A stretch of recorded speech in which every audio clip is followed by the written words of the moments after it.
السلام علیکم قدمندو دغه مسجد ګورئ شاوخوا 180 لکه روپۍ په مصرف شوی قدمندو دا ډیر یو تاریخي مسجد او ویجاړ پروت نو شکر الحمدلله د افغانستان په سطح دغه مسجد یو خسته مسجد مو آباد کړله نو قدمندو دغه یو 100 روپۍ نور هم چاره لګلی دي چې په دغه مسجد مصرف کوي نو قدمندو را سره اوسئ چې دغه مسجد د دننه نه وګورو چې دا 180 لکه روپۍ چیرته لګول شوي دي او څنګه مسجد جوړ شوی دی را سره اوسئ قدرمندو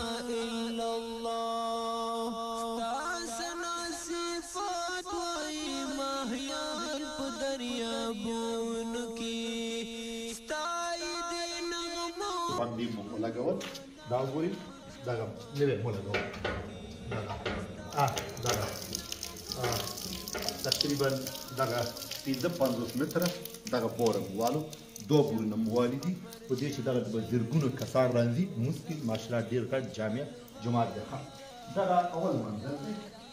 دا ګوري دا ان شاء الله مدرسې جوړوي دا په ټوله مدرسې راشي دا مدرسه صاحب چې ډیره غټه ده دې زموږ ښه دا راشي دا مدرسه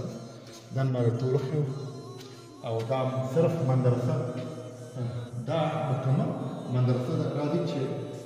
برځي ماشاءالله کار کړی دی او کار روان دی نو دا دویم منزل ان شاء الله دا به 3 چپه جوړو په دویم منزل کې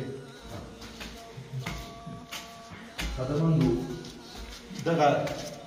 دویم منزل دی یعنی خلرګي خکاشي نیولې تاسو ګورئ مقدمه په دې کې یو څه کارونه چې موږ نور پیسې غواړو چې راټولې کړو پاتې دي چې دغه پیسې هم راغلي دي پالش او د رنګ کار پاتې دی نور مکمل مسجد شکر الحمدلله جوړ شوی دی دا د لګړۍ کار پاتې دی دې کې ښه تیږه کارول شوې ده ښه ډبره کارول شوې ده څنګه برابر خو لګړۍ پاتې دی صرف د پالش کار پاتې دی دا ګوره دا دریم منزل دی راشي نو قدرمندو تاسو په ژوندۍ بڼه ګورئ چې ماشاءالله د افغانستان په سطح ډیر غټ جامع جماعت جوړ شو چې ان شاء الله دغه به زرګونه کسان مونږ ادا کوي تاسو په ګورئ د رنګ کار پاتې چکو خو صرف دغه ګورئ دا د رنګ کار پاتې دی او دغه د لرګو پالش کار پاتې دی نو ټول کار مکمل شوی نو قدرمند اوس دغه خزان دی نو دا ډیر یو شین آباده قريه ده چې ګورګوري ورته وي یعنی هسک مینه ولسوالۍ ده قدرمند دا برنده ده نور تاسو خپل په ژوندۍ بڼه ګوري چې ماشاءالله ډیر یو خسته مسجد آباد شوله نور ان شاء الله رنگ کاری پاتې دی دغه تیږي ګوري یعنی دغه د فرش کاریم شوی دی او صرف لګړۍ پاتې ده ان شاء الله دا به تکمیل کوو نور قدمندو را سره اوسئ دغه بل د بمبي بورو ګلۍ چې دوه والي دي یو لاندې یو دا په دې چې دغه د زرګونو کسان به ان شاء الله مونځ ته راځي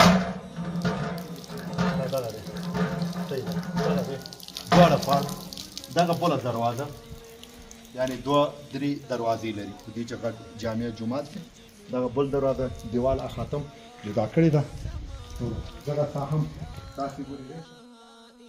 دغه بله ساحه یعنی دومره غټ جامع جماعت دی چې شکر دی 3-4 دروازې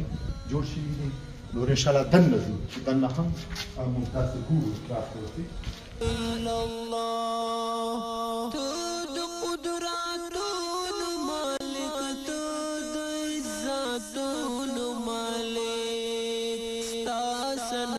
قدمندو دغه وګورئ دغه میراث تاسو ته د ټول یو کاشیانې خیر اتکه تیارم ده دغه کاشیانې دا نږدې نه وګورئ قسم دا کاشي وګورئ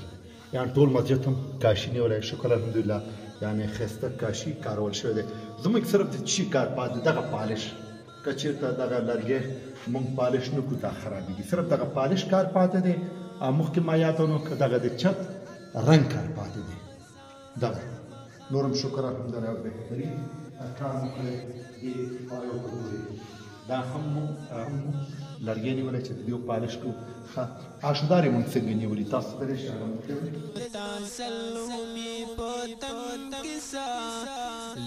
نو دغه ګورو دغه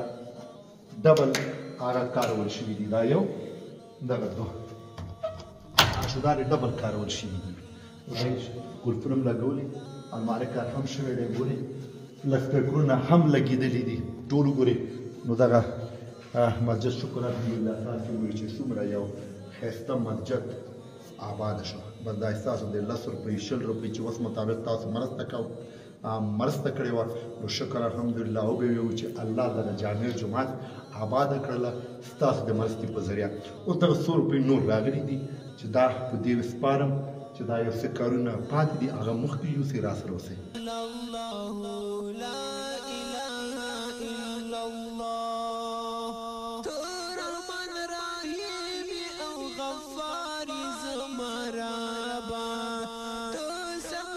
اوس څه کار پاتې دي مننه خدای مو خوشحاله لره وروره بس موږ د رنګ او د پالش کار پاتې دی او د بجلۍ د فټر دغه کارونه پاتې دي انشاءالله نور کارونه زموږ راټول دي او دغه مرستې ته اړتیا ده خدای مو خوشحاله او کامیاب لره مننه قدرمندو چې پیسې ماته راځي زه د ویډیو له لارې تاسو پیسې د خپارم ښه دا وروره 8400 روپۍ یو لیږلي یو دوه درې څلور پنځه شپږ اووه اته 8400 قدرمندو 15000 روپۍ مې ورکړي نور 15000 مې هغه درکړي یو خورکۍ هغه لیږلي دغه 8400 یو ورور رالیږلي زما په خیال چې د ایران مې لیږلي شمېره د ایران وه صحیح ده دغه یو دوه درې څلور دغه 4050 روپۍ یو بل ورور رالیږلي چې په مسجد کې وسپاره صحیح ده 4050 قدرمندو دغه 2200 روپۍ د ملنګ په نوم یو ورور راته نن حواله کړی و نو ډایرکټ راغلم دا دې سپارم یو دوه درې څلور پنځه شپږ اووه 2200 روپۍ د ملنګ په نوم یو بل ورور حواله کړي وو چې وروره دغه واخله صحیح ده نو قدرمندو 15000 څونه یو نیم سل 15000 یو نیم سل روپۍ نورې راغلي چې په دې ما وسپارلې نو قدرمندو هیله کومه چې شکر الحمدلله دغه مسجد ټول آباده شوله هغې ستاسې 120 روپۍ چې وس مطابق تاسو مرسته کړې وه نور یو دوه درې کارونه یې پاتې دي چې رنګ او پالش دی چې دا ډېر اړین دی نو قدرمندو هیله کوم چې په دې برخه کې موږ سره مرسته وکړي چې دا پاتې کار ترسره کړو قدرمندو اجازه راکړئ